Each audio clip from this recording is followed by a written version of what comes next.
ये सब उस पटेल का किया कराया है। ये बात आप इतने दावे से कैसे कह सकते हैं? राजकोट में मामलों से क्यों बीच में पड़ रहे हमारे आपसी मामलों के? आप जानते नहीं इन कांग्रेसियों, शौक है इनको नेता बनने का, और पटेल तो चाहता है राजाओं को खत्म करना। इस पटेल को तो मैं छोड़ूंगा नहीं। कल दिल्ली पहुंच रहे हैं जाम साहब, उन्हें एयरपोर्ट पे खुद रिसीव करना, मेरा लिखित निमंत्रण देना और आदर सम्मान के साथ लंच पे ले आना। जी Sardar, I will take care of everything. I will leave. Letter तैयार है। Thank you. ના કાલે પેલા આવવાના છે। ભલે, હું કાઠિયાવાડી જમવાનું બનાવીશ, શ્રીખંડ પૂરી અને ભજીયા।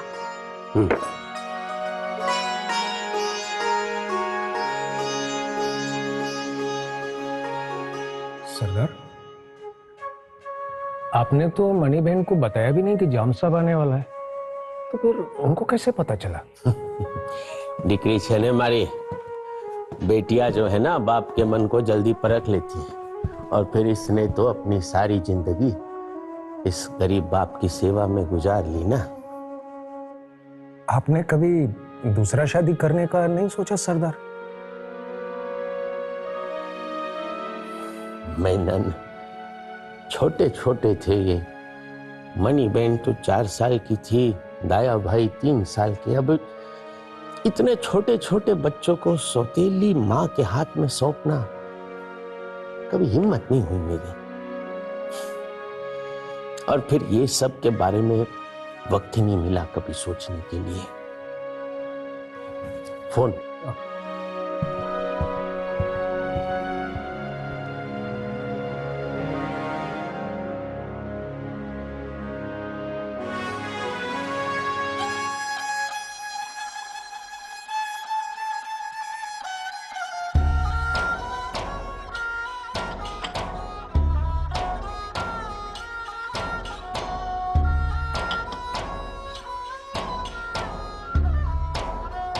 सोच गहरी है इस निमंत्रण के पीछे।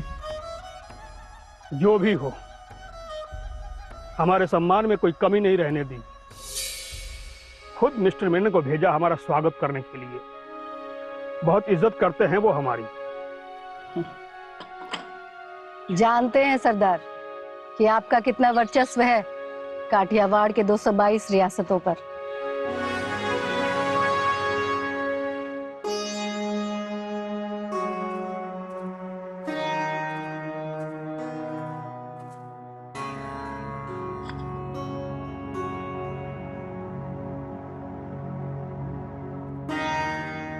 तो 222 रियासतों पर दबाव है उनका। काठियावाड़ के सभी राजा, महाराजा, नवाब आदर करते हैं जाम साहब का।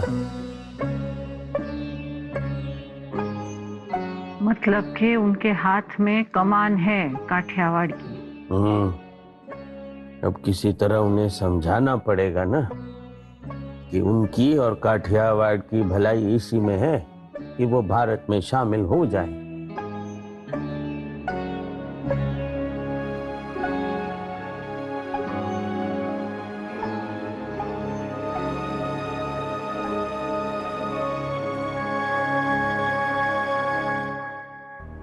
भारत में हमें शामिल करने के लिए समझाने की कोशिश करेंगे,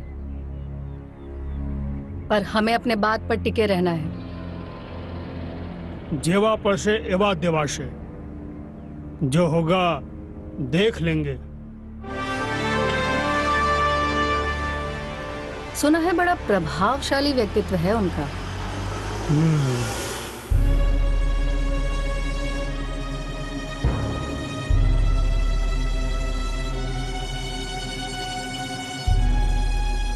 प्रभावशाली है जाम साहब, पढ़े लिखे हैं, काबिल है, दुनिया देखी है। तो आसान हो जाएगा ना आपके लिए। बुद्धिमान के गले तर्क से बात उतारी जा सकती है।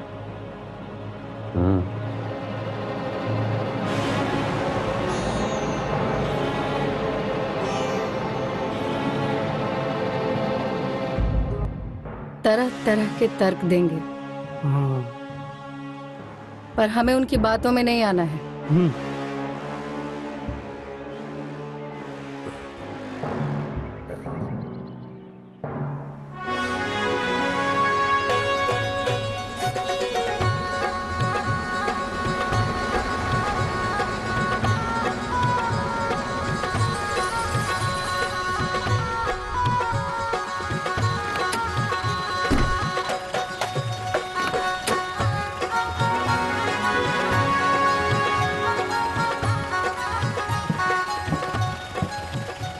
जाम साहेब महारानी पधारो।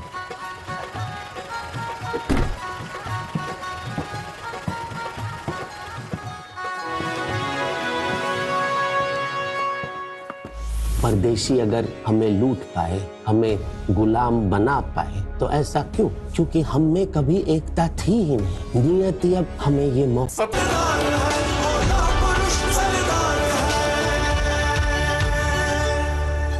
अपने पोलैंड के निराश्रितों को आश्रय दिया। ऐसे मानवतावादी कार्य से काठियावाड़ की ही नहीं बल्कि पूरे देश की इज्जत बढ़ाई। मैंने तो सिर्फ अपना क्षत्रिय धर्म निभाया है सरदार साहब। दुखी और पीड़ितों की सहायता करना ही तो क्षत्रिय धर्म है। आप ब्रिटिश आर्मी, भारतीय सेना में योगदान दे चुके, सही अर्थ में राजपूत है। मैं भी चाहता हूं कि आपकी तरह गुजराती लोग तेजस्वी बने। लोगों का तो ये कहना है कि गुजराती लोग सिर्फ वणिक वृत्ति के ही हैं, पर आपने तो वो भी गलत साबित कर दिया ना। सरदार पटेल हमारी तारीफ कर रहे हैं। साचू कहूं, अचरज થઈ રહ્યું છે। महारानी साहब, ऐसा है, ब्रिटिश अब यहां से जा रहे हैं। देश आजाद होने जा रहा है। ये समय आपसी मनमुटाव का नहीं, ये समय एकजुट होने का है। आप कहना क्या चाह रहे हैं साहब? हमारा देश सदियों से गुलाम रहा है ना, टूटा फूटा, छिन्न भिन्न। मुगलों और ब्रिटिश ने तो इस देश को। माफ करना जाम साहब, परदेशी अगर हमें लूट पाए, हमें गुलाम बना पाए, तो ऐसा क्यों? क्यों? क्योंकि हम में कभी एकता थी ही नहीं। नियति अब एक बार फिर हमें ये मौका दे रही है। हम भी अब आजाद हवा में सांस लेना चाहते हैं सरदार साहब। गुलाम तो हम पहले भी थे। सही मायनों में अब सत्ता हमारे हाथ आएगी। काल बदल रहा है, दुनिया छोटी होती जा रही है। देश विदेश में जो हो रहा है, जो बदलाव हो रहे हैं, लोग अब उन्हें जानने लगे। जब लोगों में असंतोष बढ़ जाता है ना, तो कोई भी रियासत टिक नहीं पाती। हमारे राज्य में ऐसा कुछ नहीं होगा। मैं जानता हूं, आपकी प्रजा, आपके लोग आपको बहुत चाहते हैं, आपका बहुत आदर करते हैं, पर उन छोटी छोटी रियासतों का क्या होगा? और हमारे भविष्य का क्या?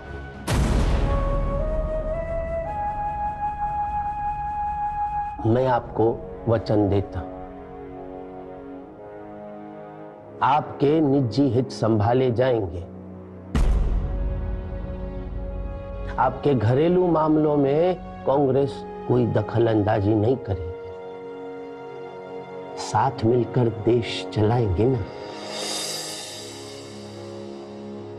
ऐसे कैसे सब कुछ सौंपते हैं? ये बात आपको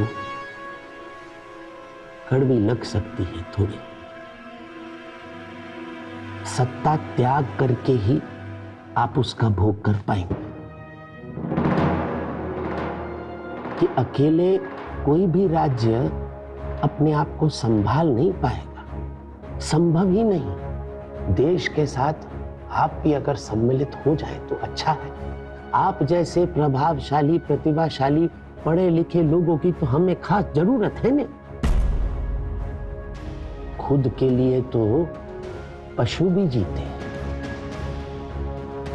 निजी स्वार्थ से ऊपर उठकर दूसरों के लिए जीने का विकल्प सिर्फ मनुष्य को ही प्राप्त हुआ है।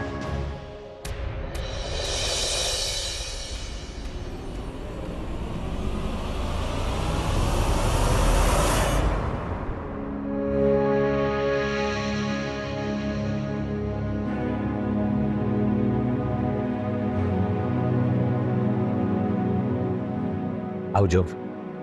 हमारी बात पर विचार जरूर करजो। अब सोचना क्या?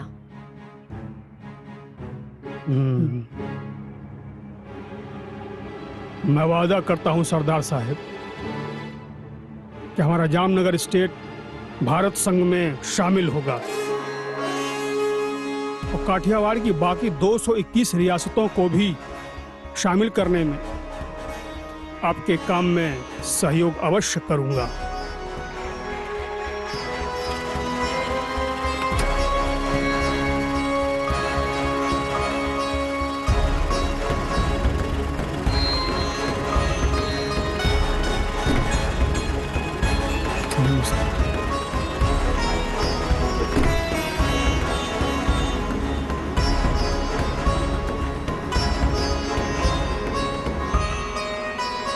सरदार, चमत्कार कर दिया आपने।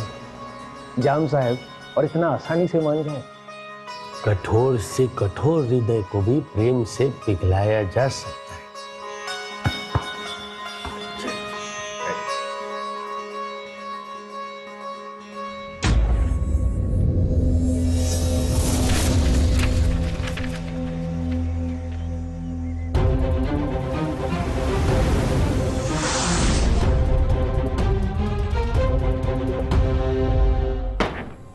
अस्सलाम वालेकुम आप सभी को।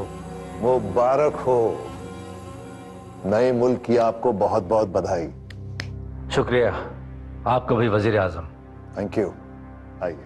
अभिनंदन लियाकत भाई। शुक्रिया पटेल साहब, आपको भी मुबारकबाद आजाद हिंदुस्तान के लिए। Congratulations. Congratulations, Mr. Liaquat Ali Khan, for becoming the Prime Minister. Thank you Governor General. Thank you so much.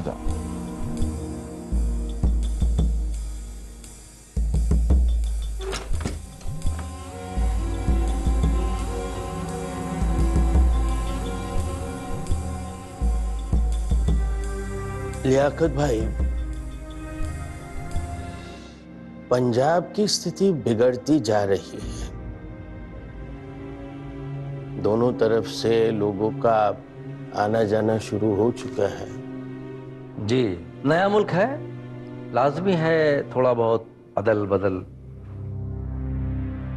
विस्थापन अब थोड़ा थोड़ा चुभने लगा है और ये तो शुरुआत है। खामखा परेशान हो रहे हैं आप। परेशानी तो आम लोगों को हो रही है ना। लोग वहां से यहाँ आना चाहते हैं, यहाँ से लोग पाकिस्तान में रहना चाहते हैं, तो दोनों की व्यवस्था हमें खुद ही करनी चाहिए, वरना तो। इतना रखिए पटेल साहब, महफूज हैं हिंदू पाकिस्तान में आपके सभी। ऐसी बात नहीं है लियाकत जी। कल तक तो हम भाई भाई ही थे, आगे भी रहेंगे। लकीरें खींचने से दिल थोड़ी ना बढ़ते हैं। And I don't think there is much to worry. Things should settle down in a few days. लेकिन पाकिस्तान के लोगों को ये पता है कि अगर वो वहां के हिंदुओं के साथ कुछ गलत करेंगे तो उसका असर हिंदुस्तान के मुसलमानों पर भी पड़ेगा। इसलिए मुझे नहीं लगता है कि ऐसा कुछ होगा। मैं आपको यकीन दिलाता हूं, हिंदू बिल्कुल महफूज रहेंगे हमारे मुल्क में।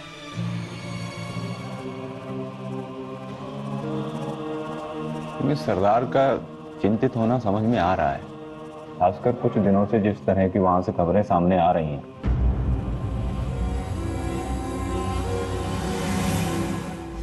कुएं में छलांग लगाकर हिंदू महिलाओं ने आत्महत्या कर ली है। तो इसी तरह मुस्लिम औरतें भी कुएं में कूद जाएं, यही चाहती हैं आप? ऐसा मैं क्यों चाहूंगी?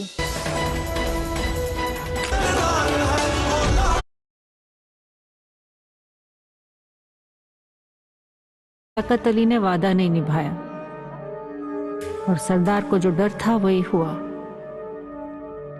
सीमा के दोनों तरफ से बड़े पैमाने पर विस्थापन हुआ। बलात्कार, हत्याएं जैसे आम बात हो गई थी। तरह तरह की मुश्किलों को झेलते हुए लाखों लोग पहुंच रहे थे।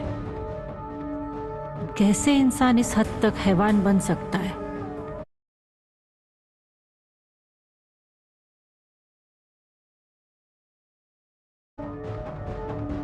अगर सरदार की बात पे गौर किया गया होता तो शायद कई दुर्घटनाओं को टाला जा सकता था। 1 महीने बाद भारत और पाकिस्तान की सरकारों को आपस में करार करना पड़ा कि दोनों देशों की लघुमती कौम की अदला बदली सरकारी तौर पर होगी। सरदार हिंदूवादी और मुस्लिम विरोधी हैं, ऐसी छवि उभारी गई, जबकि हकीकत तो ये थी कि वे हिंदू थे पर मुस्लिम विरोधी नहीं। बहुत कम लोग ये समझ पाए कि वो किसी धर्म या मजहब के विरोधी नहीं, अन्याय के विरोधी थे।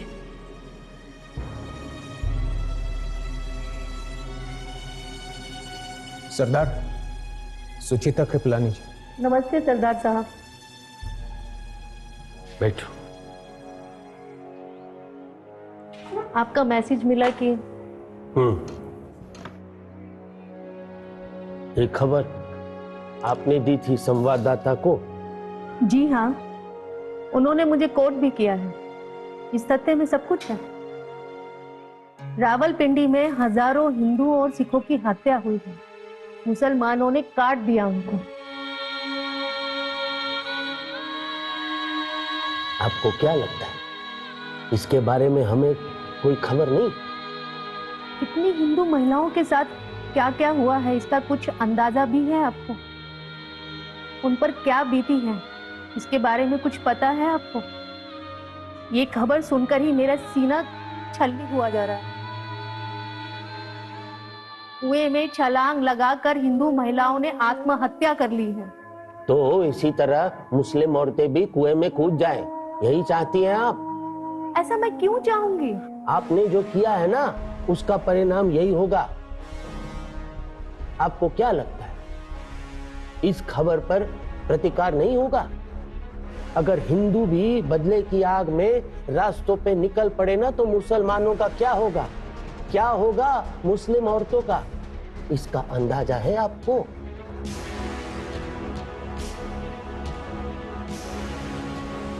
ऐसी लापरवाही आप कैसे कर सकते हैं? सोच समझ के आपको कदम उठाने चाहिए, और अगर समझ में नहीं आए तो पूछना चाहिए ना? पर मेरा ऐसा कोई इरादा नहीं था। इरादे अच्छे हो तो भी परिणाम गलत हो सकते हैं।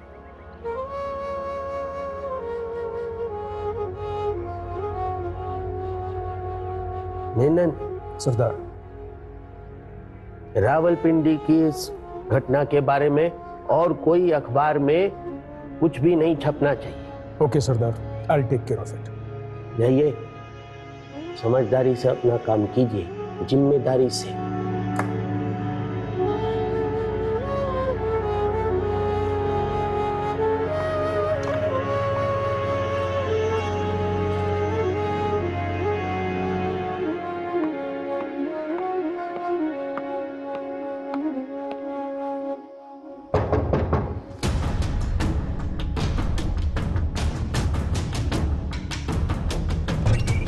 जी नमस्ते।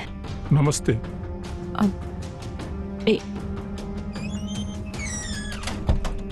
हाँ जी।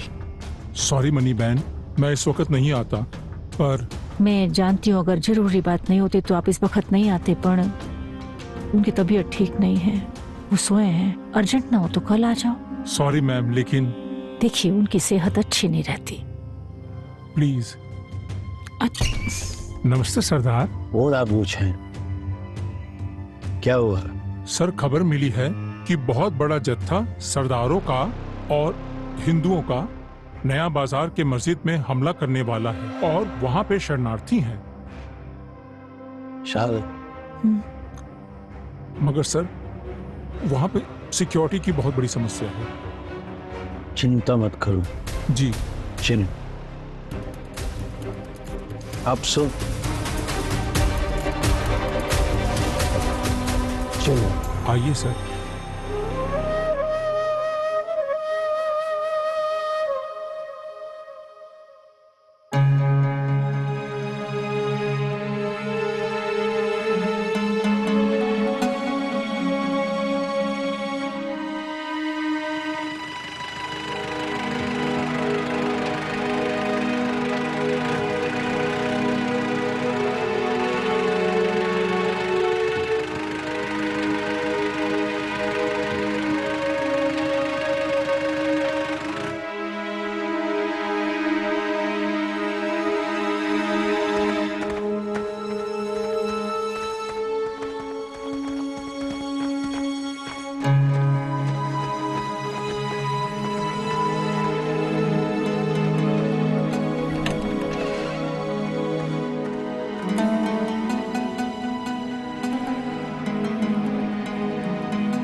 बचा लो साहब, हमें बचा लो।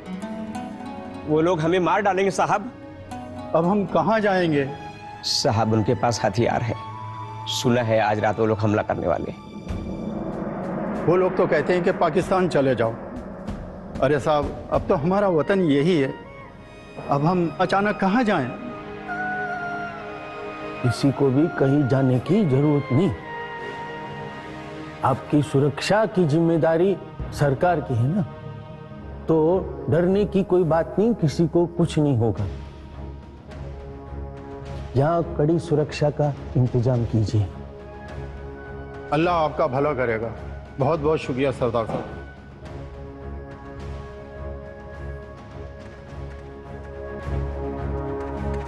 बाकी जगहों में हालात कैसे हैं? हालात सही नहीं हैं। तो कौन कर रहा है ये सब? मुसलमान लोग कर रहे हैं।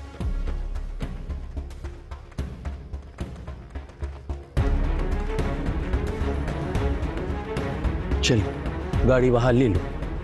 सर, वहां खतरा है। चल।